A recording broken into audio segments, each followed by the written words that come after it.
if you look back over a longer history of labor economics, people were spending a lot of time and effort examining retirement decisions and how to get people out of the labor force. And John's contribution here has been one of refocusing those questions to a considerable degree.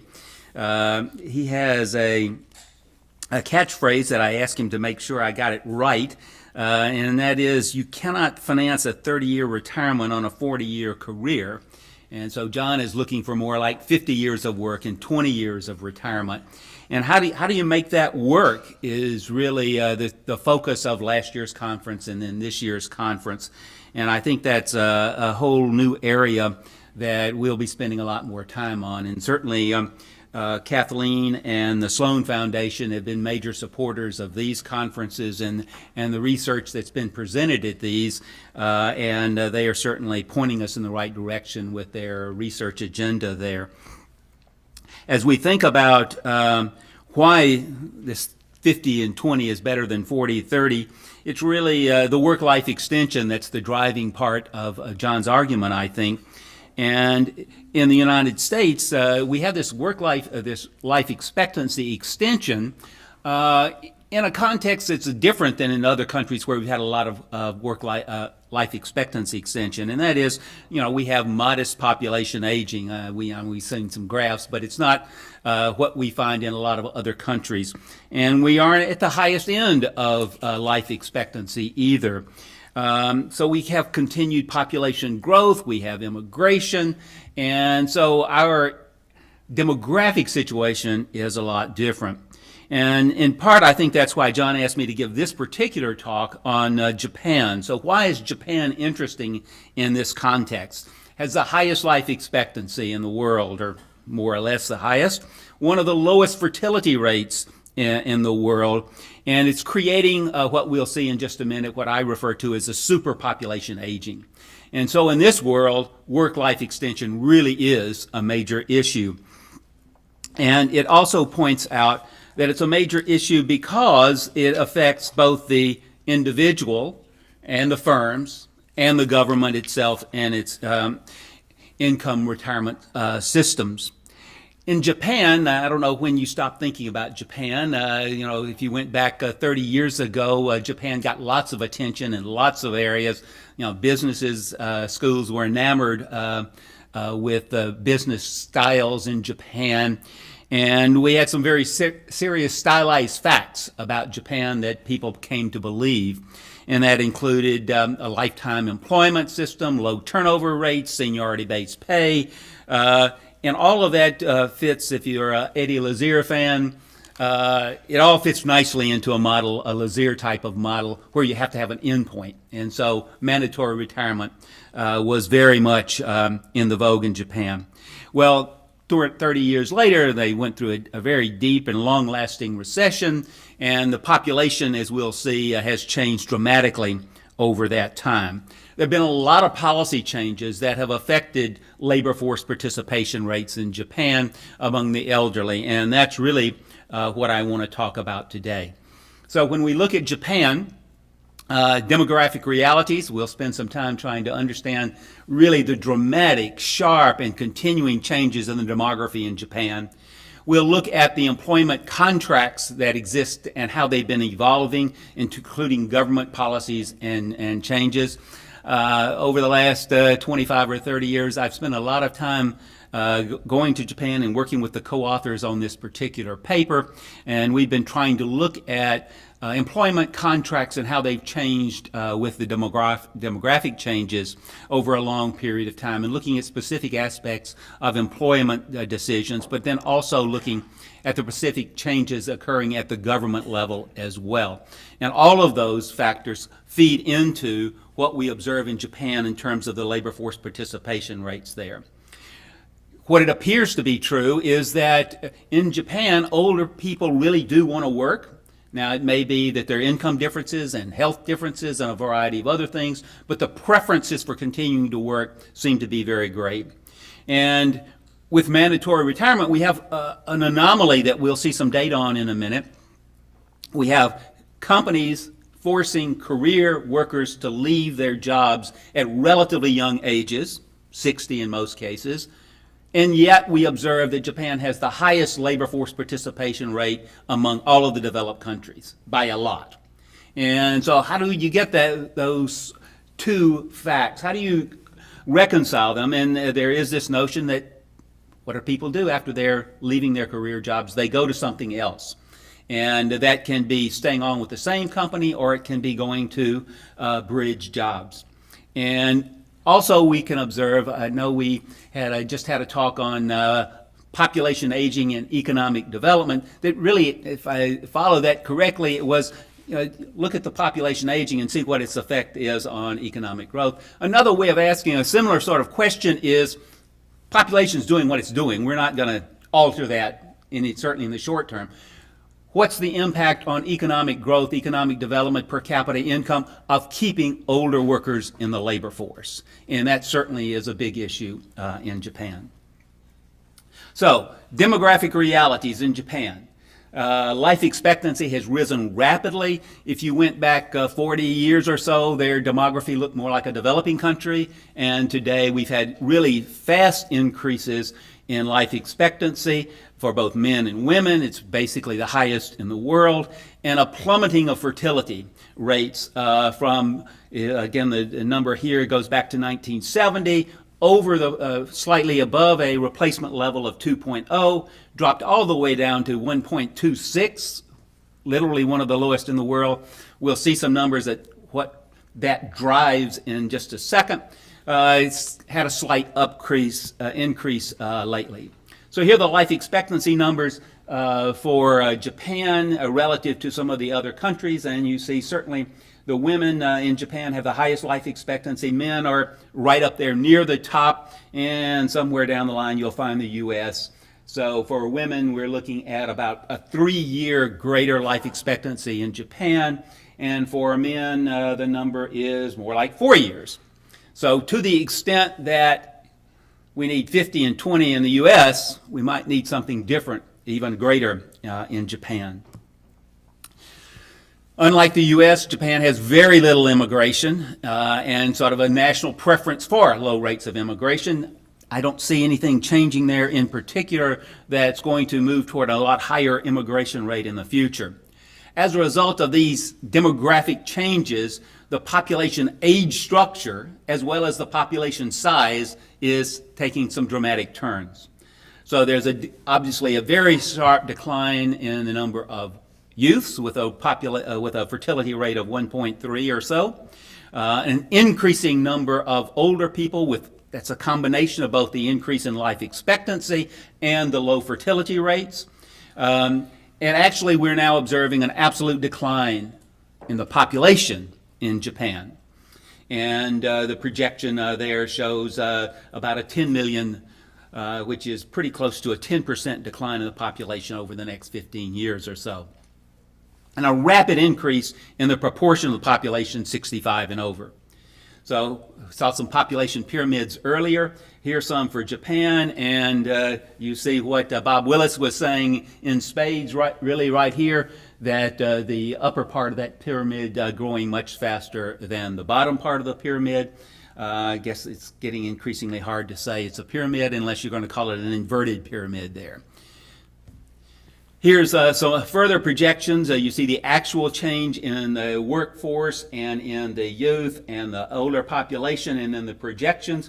And you can see in the projection out here on the yellow line where the old age population, 65 and over, is actually approaching the total number of people in the working age population of 15 to 64, which is creating some significant moves in the dependency ratio for the Japanese population. Here's just another illustration of the same thing, illustrating that big change. And if you look out here, projection in 2060, you would have, what is that, about, well, exactly 40% of the population 65 and over, and 13% under 19. So that's why you get that rather weird looking population pyramid. So major changes, and if you held all of these things constant, you see the population declining by about a third over the next 45 years or so.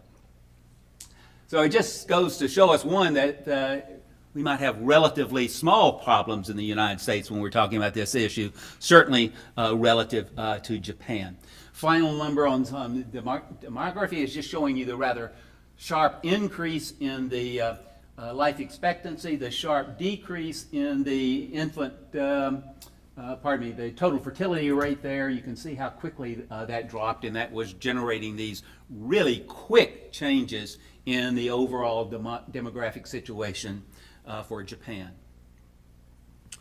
So let's go back to these employment contracts, the stylized facts, where people were hired right out of either high school or college. They stayed with relatively low turnover rates.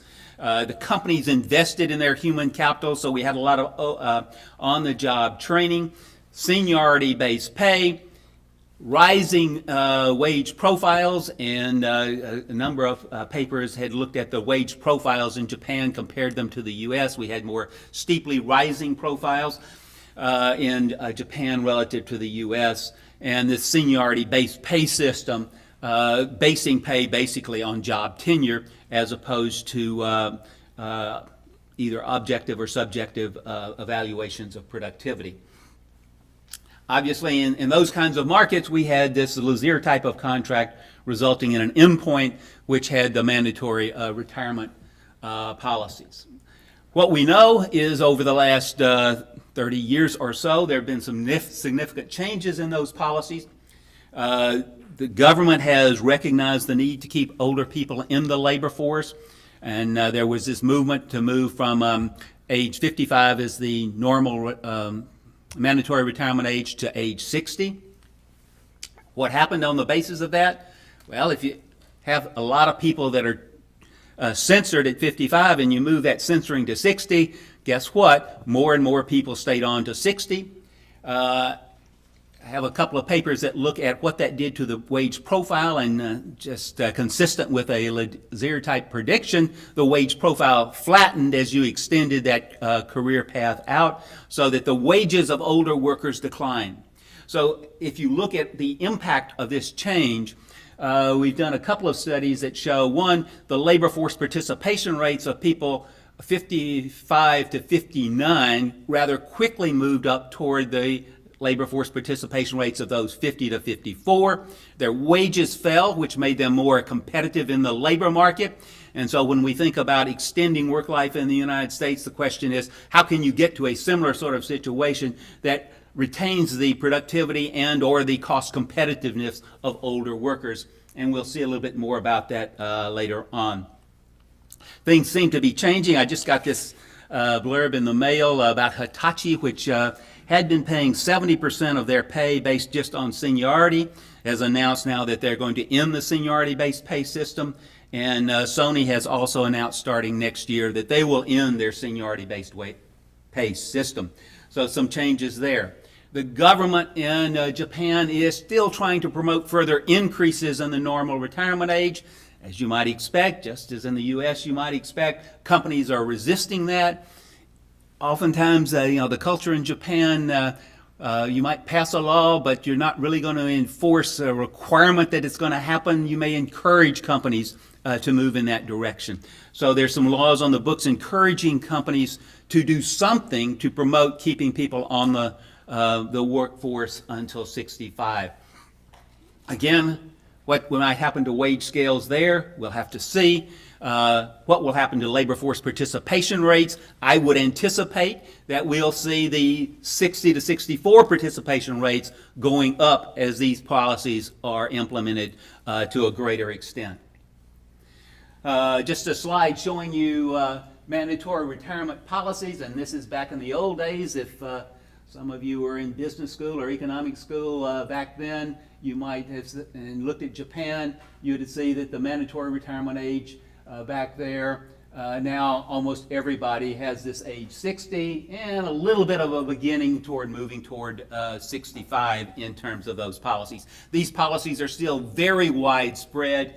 By some measures, about 100% of big companies have some type of mandatory retirement age, and it's in that still in the neighborhood of 60 instead of anything higher. So we see this anomaly that we might be trying to think about, and that is widespread use of mandatory retirement at a relatively low age, plus the highest labor force participation rates in the world. And we're going to talk a little bit about these bridge jobs and preferences for workers in just a second. Before we do that, let me just try to see if I can convince you that these are high labor force participation rates. So you see that for the 50 to 54, the 55 to 59, they're over 90%.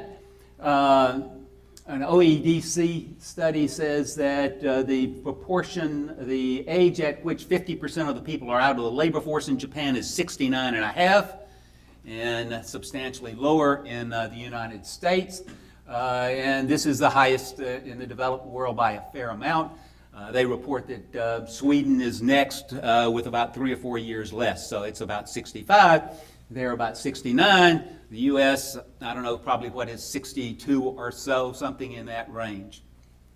So big difference that if you looked just at labor force participation rates of 65 and over, you would find in Japan that number for men is 35% or so. In the U.S. now, that number is 23% or so. In Europe, pick a country, and it's more likely going to be 3, 4, or 5, or 6% in many of those countries. So big differences in the proportion of older people working in Japan. Similar for women, obviously not quite as high, but again, relative to what you might have expected if you looked at the data before that, increases in female participation rates in Japan as well. So the evidence suggests that people do want to work. We clearly know that they're forced out of a lot of career jobs at a relatively young age. So what do? Well, one is that they, in Japan, have a policy of reemployment. And these reemployment rates are basically saying the worker reaches the age of mandatory retirement, they are in fact retired, but the company then rehires them. This might be something similar to what we have in the U.S. of retiring somebody and then hiring them back on a contract. It might be something like phased retirement, but it's certainly fairly widely used among bigger companies. In Japan, again, if you're an I.O. person, there are a lot of interlocking companies, and one of the things that happens in Japan is that if you're working for the big corporate company and you're retired that company, they'll help you find a job with one of their subsidiaries or related companies. Are they less protected, though, typically? From Protected? From dismissals when they get on this reemployment? I don't understand the question. So people are... So yes, there's a widespread system of severance pay in Japan. Really a couple of different kinds. One is just a flat severance pay that's typically a lump sum. You get 3 or 4 years worth of salary in a lump sum when you leave. That would be when you are retired from your career job. And then there's a system of employer pensions and Social Security. The employer says both of those are undergoing a lot of change. For example, if you look at the employer pension world, it used to be entirely defined benefit plans. They had a couple of different plans. One of those plans has basically collapsed. It was something called the Employee Pension Fund, and it was, they thought of it as sort of a German-like system where you contracted out a part of Social Security, and then you had the earnings part of Social Security that the company was responsible for. Well, it turned out that the companies didn't have enough money there, and so the government has taken that back over, and this system that used to be very prominent in Japan among big companies has basically gone away. They now have increasing numbers of defined contribution plans as well. In the case of Social Security, Japan has an interesting system. They actually look at the numbers and do something, unlike in the United States. So if you follow the annual trustees reports, every year we come out and we say, wow, we need $10 trillion to cover this, or the long-run deficit is 3% or 2% of payroll, and we don't do anything year after year after year after year. I mean, and now we're getting closer and closer to one. Already we have the annual flows tipping, and the closer and closer to the exhaustion of the trust funds, which for the OASDI, You heard Mark say the DI is going to run out in the next couple of years, so you put them together in some sense. I think there's a little bit you can borrow from across those two funds, but not from the medical fund. But the OASDI is scheduled to run out in 2033, which is now only, 8 years away or so? 18 years away or so. And so we don't do anything. And whether that's political or somebody knows has their own economic models, we have to wait and see, I guess. But in Japan, they have these 5-year reviews, not annual reviews, but 5 years. So if you go back to before 1985, they had a system that was basically 1% of final average pay times the number of years that you were in the system. And so you had a potential for their earnings based about a 40% replacement ratio. They had a separate flat income benefit for both worker and a spouse, and you put all that together, and they had a pretty good retirement system, but they couldn't maintain the financing. And so they reduced that 1% of payroll to 0.75% of payroll. Then there's a subsequent change that cut it to 0.7125, and they still can't pay for it. And at the same time, they're increasing their payroll taxes every year.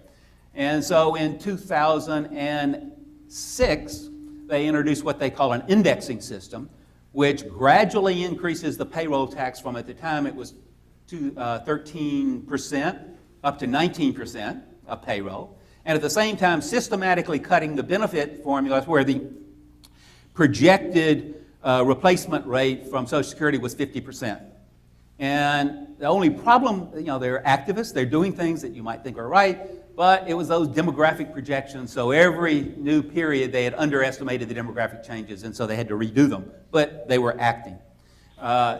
Some people, there are a couple of reports out there that, an OECD report, for example, that would show that retirement readiness in Japan is among the lowest in the developed world, relative to having sufficient income to maintain their retirement. They're pretty low on that standard, even with the fact that there are these systems out there for pensions and Social Security. So maybe one reason they're working is because they need some money. They also have this long life expectancy, and so there's this big preference for staying in the labor force as long as they are able to. This reemployment is what I was just talking about. Here's one, Komatsu, which is the maker of big machinery. There's a reference there that says they rehire 90% of their workers, but they cut their wage by 40%. So is that the relative productivity of the person 60 versus the person that they're hiring? It certainly seems to make them competitive in the eyes of this particular company. We also know that a lot of Japanese workers go into self-employment, a big increase there that's both cohort-related and job shifting, so a lot of people move into self-employment during that period of time.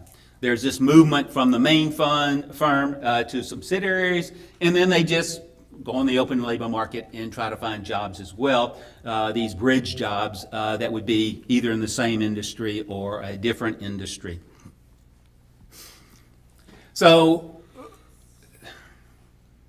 obviously, there's a seemingly anomaly that can basically be explained by transitions in the labor force from career jobs and to secondary employment after that career job ends.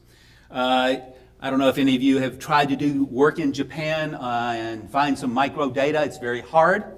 They typically don't release that data very often. And they have a very different view, I think, of the access to microdata than we do in the United States. This Japanese study of aging and retirement, Bob Willis must know about it, J-STAR, because it was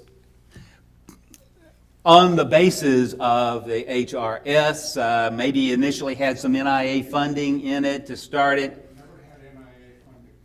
Okay. But the idea was it would be one of these international studies that was comparable there.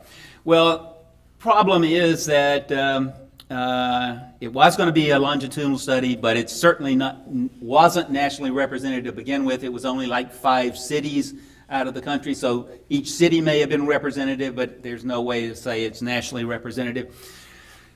From the first wave to the second wave in 2009, they added a couple of cities and tried to go back to the ones before. So in that sense, there's some longitudinal nature. There's a third wave that was just released in 2011. So we had access to the first two waves and then just got the 2011 wave. And, it's obviously by U.S. standards, it's a pretty small data set by the time you look at a particular age group. So what we did here was to look at people that left career jobs in a 50 to 59 age group. Career jobs defined as having a 5 years or more service to try to maintain some sample size. And of those people that left their career job during that period of time, roughly a third of them left the labor force. About a quarter of them were rehired by their same firm, and 41% moved on to bridge jobs. If we're really interested in focusing on what happens at mandatory retirement, don't look at 50 to 59, just look at 58 and 59 in one wave, and the next wave they pass that magic age of 60. And so we did that. Of course, the sample size gets even smaller. But we see here, of those people that actually crossed mandatory retirement, 50% of them were back at work with the same job, this rehiring, which I believe would be much greater than we would see in the United States in that regard. Not retired. So some people were not retired on that career job. So either they were allowed to stay on or they didn't have a mandatory retirement policy. If they were a smaller firm, for example. About a sixth of them were rehired by the career employer after mandatory retirement. And a similar percentage went to a bridge job, but only 18% left the labor force. So of the people that passed through mandatory retirement age, not many of them are dropping out of the labor force. Obviously, if we look back at the demography that we had before, this is a national problem in Japan as well as an individual problem. So the same thing that John's 50 and 20 applies to, maybe it should be 55 and 25 in Japan. But on the national level, maintaining the labor force participation rate of older people, that 60 to 70 age range for sure, with that declining proportion of the total population and rising proportion of older populations, if they're going to maintain economic growth, per capita income, that's a real national priority. And that's why I think we see some of these institutions changing, although somewhat slowly. So the point there basically is that clearly there are these issues in the United States that we've been struggling with for 2 days and talking about. Japan, much different situation by the demography, and much more important for retiring workers to stay in the labor force. Thank you.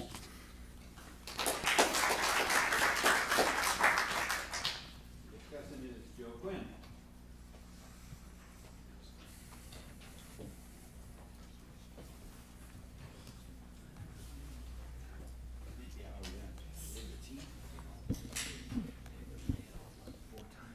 And the laser is right on the top button there, the green button.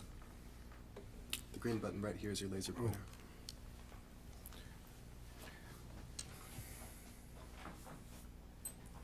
Thank you. I know relatively little about Japanese labor markets and retirement patterns, although more than I did before reading Bob's paper. Bob's paper is interesting, well written, straightforward, and well presented, so I won't summarize it. I thought the best use of my 15 minutes is to compare what Bob and colleagues have learned about bridge jobs in Japan, what my colleagues, Kevin Cahill and Mike Giandria, have learned about transitions in the United States. And here's my bottom line, in case anyone has a plane to catch or wants to get to the football game 3.5 hours early. Despite very different demographics and very different labor markets for the elderly, particularly with respect to mandatory retirement, transitions into retirement are remarkably similar in at least one regard. In both countries, only about 1/3 of older workers go directly from full-time career work to out of the labor force, and the other 2/3 in both countries use what I would call bridge jobs on the way out. In what sense are the demographics different? Well, the U.S. age distribution is changing from a triangle in 1950, and a personal note, I'm on this graph. There's little Joey Quinn right there, age 3, learning how to skate in Duluth, Minnesota. It's turning into a rectangle up to about age 55 with a triangle on top today, next year, and that is turning by 2050 into a rectangle that goes a little higher and a fatter triangle on top. By the way, it's this change that explains much of Social Security's fiscal problems and much of Medicare's fiscal problems. A triangle is turning into a rectangle, and what that implies about the ratio of Social Security contributors to recipients. As you know, we're heading for 2 to 1. So our demographics are bad enough, at least from a Social Security perspective. Japan's are much worse. Here's Japan in 1950, a similar triangle to the United States. Here it is today, a geometric shape that until recently did not have a name, until Bob Willis had leapt up to a naming opportunity and called that earlier an hourglass, which is not bad. And here's where it's heading for 2050. I don't know what shape this is. It's an arrowhead. It looks like a coffin. Yeah. It's a coffin. It's an inverted triangle, as Bob called it. Whatever it is, it's definitely top-heavy. While our sides are becoming vertical, their sides are expanding. From these big differences that Bob talked about in fertility, Japan's among the lowest in the world. In migration, the Japanese don't seem to like it. And longevity, theirs is the larger in the world, the largest in the world, the highest. You get very different pictures. Here's the United States population projections out to, well, all the way out to 2100. And in stark contrast, here's Japan's. It's already peaked and declining by about 6% by 2030 and 15% by 2050. This bad news is beautifully summarized in 2 dramatic charts. Here's folks in OECD countries, men on the left, women on the right, and, age 65 and over on the left, 80 and above. Japan currently has, wrong button. Japan currently has about 23% of its population age 65 and over. That's today, and is heading for 40% by 2050. The analogous numbers in the U.S., way down near the bottom. We have only 13% today, heading for 20% by 2050. So Japan has a higher percentage over 65 today than we will have in 35 years in 2050. And the same is almost true on the right, which is 80 and over. The U.S. will have about 7% of our population 80 and over by 2050, and Japan is nearly there today. The best summary of all, I think, of the different situations in the 2 countries is this. The old age dependency ratio, by 2050, Japan will have 70 folks age 65 and over for each 100 age 15 to 64. We usually do 24 to 64, which of course would make their 70 even higher. By the same scale, the United States, third from the bottom, is heading for 33 65 and over for every 100. So 33 versus 70. The Japanese had better keep their old folks working, and as Bob has shown, they do. Now, Bob's slide suggests that about 1/3 of those Japanese who left their career jobs also left the labor force. And of the remaining 2/3 who didn't leave the labor force, slightly more than half moved to bridge jobs, often with affiliated firms, something we don't really have. And less than half of the 2/3 were actually rehired back into their career firm, but to different jobs with less pay, less status, less responsibilities. Another phenomenon we don't really have. But in a summary statement on page 10, combining all his samples, Bob says, about 1/3 of those who retired from their career jobs left the labor force, about 1/3 were rehired from their firms, and about 1/3 moved to what he calls a bridge job. Now note how similar our numbers turn out to be. These numbers are based on our beloved health and retirement survey, everybody's favorite data set. 2 decades of longitudinal data of Americans aged 51 to 61 in 1992. And here we've observed them for 1992. I have data all the way up to 2010. You can see in light blue the men leaving the labor force. leaving their career jobs in blue. You can see folks over time in yellow leaving the labor force, and you can see these bridge jobs rising and then falling as people age. For women, very similar pictures. These are women who have had career jobs and men who have had career jobs since age 50.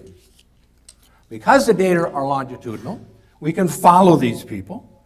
We look at everyone who had a career job in 1972, and for us that means 10 or more years, 1,600 hours per year, and we can watch them over time. We can see when they leave it and how they leave it, what they do when they leave. Since they're 71 to 81, by the end of this, nearly all have left their career jobs. So the book is closed on these folks. What have we learned? Well, here's the men.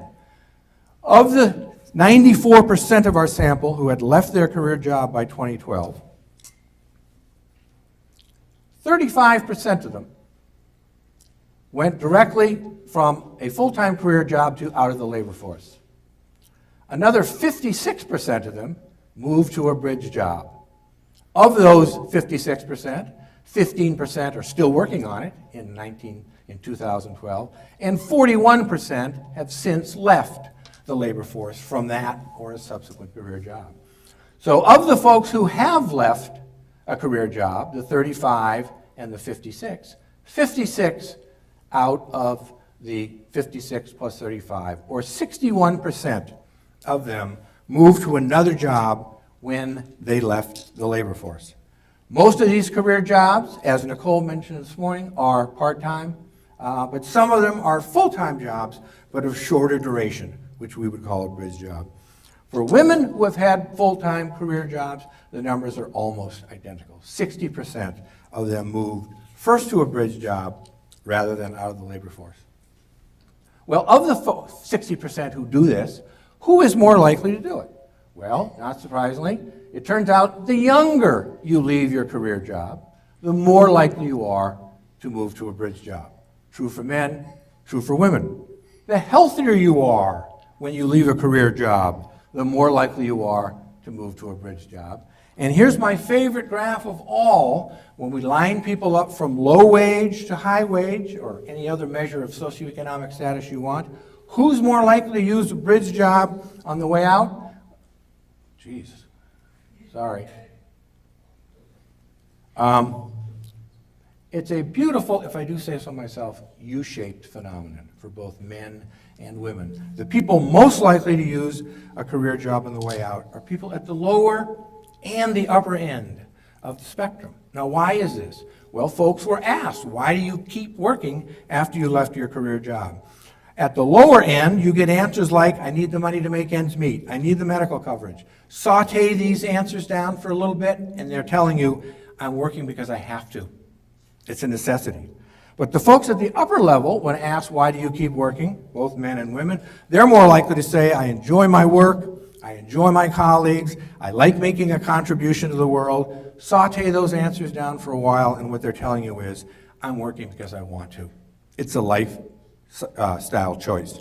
We also noticed something that Bob mentioned, and that as people move to bridge jobs, there's a fair amount of movement between wage and salary and self-employed in both directions.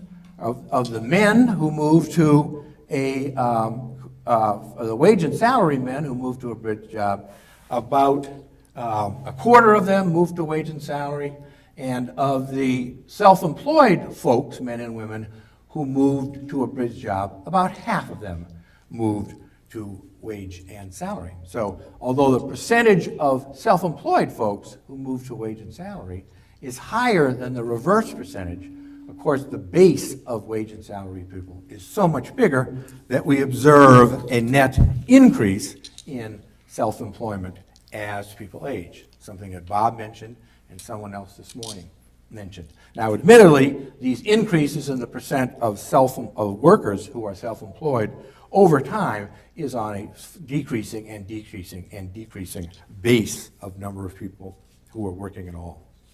What we don't see in the United States is very much at all people moving, substantially reducing hours on their career job. For example, we find that of wage and salary folks, only about 10% of folks were able to reduce their hours by 20% or more prior to a transition. Among self-employed, it's a higher number, about a third, but even some of those 20% declines might not put people into a bridge job because it might not put them under 1,600 hours. A self-employed person might have moved from 3,000 hours to 2,000 hours. So, in summary, in the U.S., one last, why is it that we see so little of this? Basically cutting back gradual retirement on your career job. One reason may be that there's little opportunity to do this in a lot of firms. Inflexible environment. The other reason may be that the details of a pension, a defined benefit pension, which are admittedly less important now than they used to be, may make it a dumb idea. If your pension is based on your last 3 or 5 years of earnings, the last thing you want is to reduce your hours before then claiming a pension. But whatever the reason, it's something that doesn't happen here very often. So in summary, in the United States, unlike Japan, movement to a bridge job, which like Japan is very common, nearly always entails a movement to a new employer. And it's often a change in industry, and it's often a change in occupation. In Japan, unlike the United States, much of what I would call bridge job activity could be back at the original firm or at an affiliated firm, neither of which happens very much in the United States. But finally, despite very different demographic environments and very different labor supply environments, particularly with respect to mandatory retirement, I think the similarity between Bob's 2/3, 1/3 and our 60/40 is really intriguing. So to start the conversation, I have 3 questions for Bob. One is, of the 2/3 of folks in Japan who do keep working after they leave their career jobs, why is it that they do that? Now, you suggest in your paper 2 reasons. One, cultural, it's a strong preference. Folks just like to keep working. But you also mentioned that it's more likely among high-level management types, which sounds a little bit like the upper end of my U. But you also mentioned that some people do it to maintain living standards, and you say in the paper that the Japanese are among the worst prepared financially for retirement. This sounds a little bit like the bottom end of my U. So I'm wondering if you were to line folks up in Japan in your sample from low wage to high wage, might you see a similar relationship as we found in the United States? 2 other questions. While the United States has eliminated mandatory retirement for the vast majority of our workers, Japan has toughened it. According to Bob's paper, almost 100% of the workers in large firms have mandatory retirement at age 60, which is earlier than we ever had. Used to be 55, some talk of moving it to 65.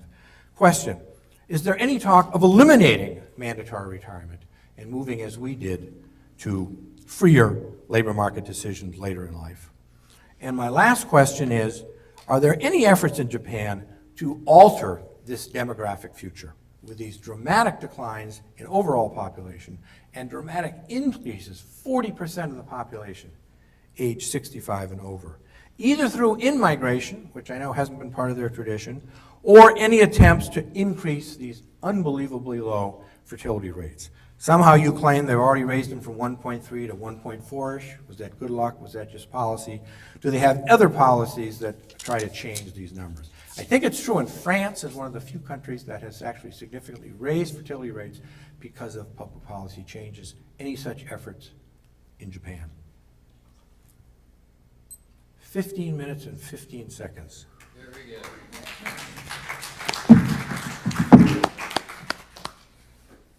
I don't know how we'll get those 15 seconds back, but Any comments? Yes. I just see a lot of views expressed among ordinary workers in the U.S. They love retirement. They don't like working. Lots of people didn't like their jobs. Do you see that in Japan? Is there more people liking their jobs so they don't want to get out as soon as they can? I haven't done any hands-on surveys or conversations with Japanese older workers, so really couldn't answer that question. The observable is that they do work, and I think most of the professional economists that I talk to would attribute that to pretty good health and a desire to maintain their living standards or have more income. I think leaving a career job is always tough, and I'm sure that they would prefer to stay on their career job. And if you rank the options that they have after mandatory retirement, though, being rehired actually turns out, even though with a 40% pay cut or so, turns out to be a pretty good option for them, because that's often a higher wage than they could get on the open market, more money than they could make in self-employment. So rehiring, even with that lower wage, would suggest that their previous wage was well above their reservation wage. Aren't they also flooding the flat rate pension by the family? So they're getting supplement.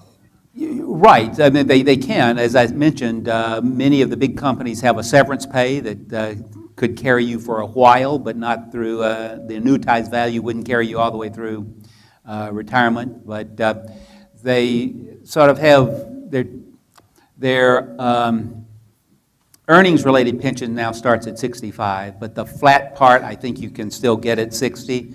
But those are things that are sort of constantly have been reviewed and changed regularly. I want to follow up on one of Joe's excellent points on the fertility rate.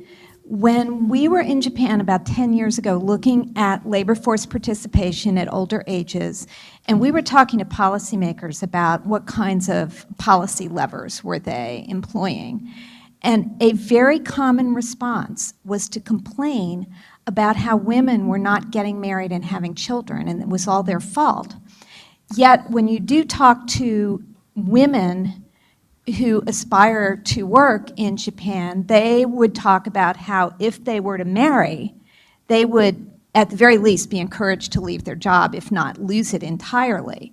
And so I just wondered if you saw any, when you think about if there are things that Japanese policymakers are doing to try to encourage a higher fertility rate, have they made any changes in their labor policies that affect women? Certainly the female participation rates, as you saw in the slides, have increased. So more women are working. Because of that prolonged recessionary period, though, a lot of companies weren't hiring many younger people at all, and so there was this growing pool of unemployed younger people, both male and female. I don't know of any government policy that has any bite to it that says you ought to be hiring more women that companies sort of follow up on. They have tried to at least encourage more available daycare, things of that nature. But yes, at least the last numbers I looked at, age of marriage was going up, age of first child was going up. So I think those are still happening. Bob, I just had a couple, two thoughts. One, I had a question about one of your graphs. While the labor force participation among older Japanese is clearly much higher than older Americans, it did seem that the 65 plus labor force participation has been declining over time. And I was wondering in Japan, and I was wondering why it was going in that direction.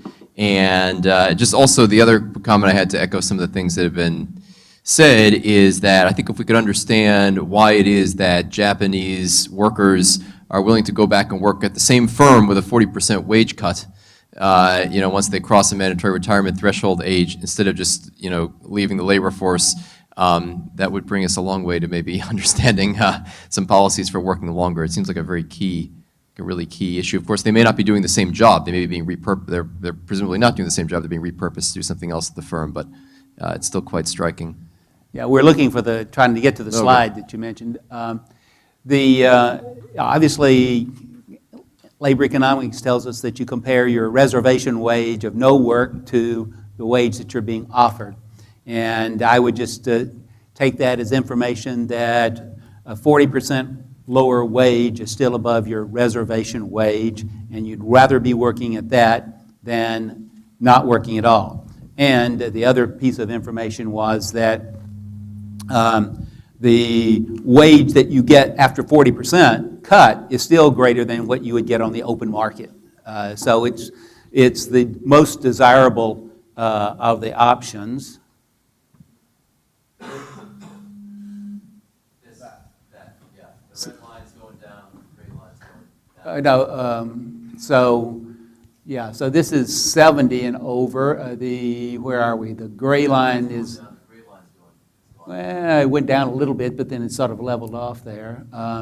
And so the change that I was mentioning was that if you look back right about here on the top two lines, you see the bump up in the 55 to 59. And then the next ground is the 60 to 64, where at least there's some government activity toward trying to raise the age, but not very successful. And the 70 and over certainly leveled off the last decade, but there was this downward drift there on the lower three lines there. Yeah.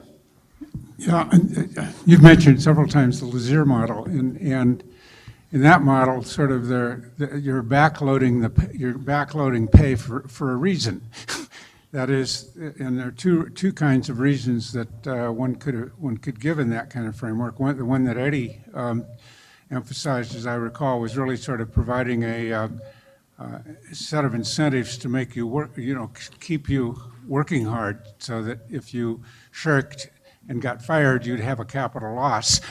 Given that with this, And that's consistent with a steeper wage profile in Japan relative to the U.S. and lower turnover rates in Japan relative to the U.S. And then the other side, the other reason that might go on that was not so much emphasized in the Lazier model was the sort of firm-specific aspects of the Training. of the human capital development that people have. And in the U.S., we've got in the U.S., I think increasingly people are sort of moving between firms during working years. Is that feature not present in Japan? That is it really this firm-specific the lifetime career thing still going? Because I thought that had sort of eroded. So if you look, a lot of things are changing, but if you look at the last numbers I looked at, if you look at job tenure in Japan, it's greater than in the U.S. If you look at annual turnover rates, it's lower than in the U.S. Have they changed a lot over time? I don't have any trend in my mind. Yeah, and I'll go back to Josh's question that the pay is way above, it may well be way above your marginal product at the very end of your career, because that was the whole point. Is you backloaded the pay, and so the 40% cut may be indicative, and that would be quite possibly very different in the U.S. to the extent that we don't. I know Mel Steffens looked in the HRS data back 10 years ago to trying to find out whether, like, there would be evidence of a Lazier-type model with looking at people who are in DB and DC plans. Couldn't find in HRS and couldn't find much evidence for Lazier-type effects. So we just had this talk on discrimination. Yeah. And so one might ask, well, why don't we see, as Joe just described, we don't see this staying on the same job in the U.S. Why not? Well, maybe it's the discrimination laws that says it's really hard to say to an older worker at a particular age, yes, you can stay on the job, but we're going to cut your wage by 40%. And that's exactly what they do in Japan. So if you believe the model that you just laid out, this all fits. But they're also getting a pension, right? And they're getting their wage cuts to 40%. They can, and in the U.S., we've changed the rules on that as well. Just to clarify one thing, Bob started off by saying that the Japanese live 3 or 4 years longer than Americans. This labor force participation is different enough that their average length of retirement is shorter than Americans. So if you ask how much of the 3 to 4 years is extra work, well, more than all of it. So, Bob, certainly in the U.S., there's no shame in being retired at 65 or 60 or 55. I have friends who are rich enough to retire at 55. They're proud of it.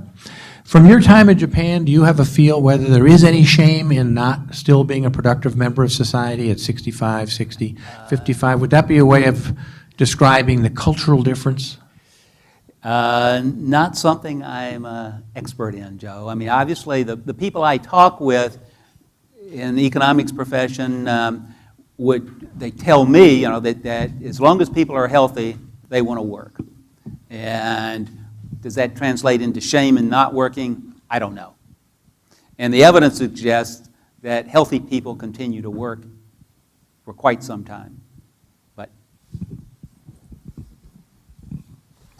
you're aware, aren't you, that even though there's been a lot of adverse comparisons between Japan and the United States, actually old age labor supply is an area where the United States still is quite high by the standards of the OECD. We are certainly in the top third, I think probably in the top fifth of OECD countries in terms of I said late that. retirement. I mean, in Japan, it's like 35%. The U.S. is about 23% if you're looking at men Right. 65 and over, and then Europe is way on down.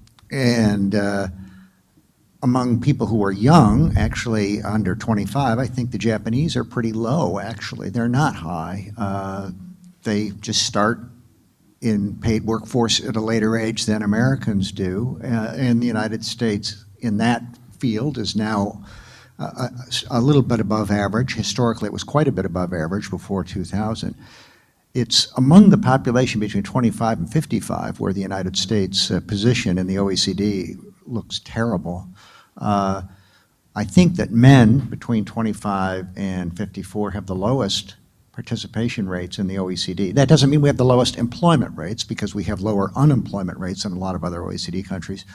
And among women, who used to be among the hardest working women in the OECD, now women are in the lower half, I would say, among prime age workers. So actually, the old age part of the population is where the United States actually still is quite high relative to other OECD countries. And so the question might be, is Japan a great comparison? I mean, they're just so extraordinarily different from all of the other OECD countries, maybe with the possible exception of Switzerland. It's just quite unusual that you give people 40% pay cuts and they still basically want to work, right? I mean, it's quite amazing. And I think in other OECD countries, if you tell people, oh, when you turn 60, I'm going to give you a 40% pay cut, you know, it's a natural thing to say, well, I think my reservation wage is Hey, I'll bet you that bit here higher at than Stanford, there are lots of professors that are willing to stay on the faculty for free and do things for the university, and whether that's teaching or whatever, rather than just going away and not coming back. So, I mean, it obviously depends on the setting. So there you go. On the younger part in Japan, I think it's really hard to distinguish what's happening with the sort of 20 to 25 or so in Japan because of this very long recession, which was basically a no-growth recession for them. And certainly during that period of time, an increasing number of younger workers. The term that is used when it's translated in English is parasite kids. They stay home with their parents and they don't work and they are wandering around during the day, not working. But in any case, I don't know what to make out of that, whether that's a trend or just a response to the recession. Okay, thank you very much. I know we wouldn't want to get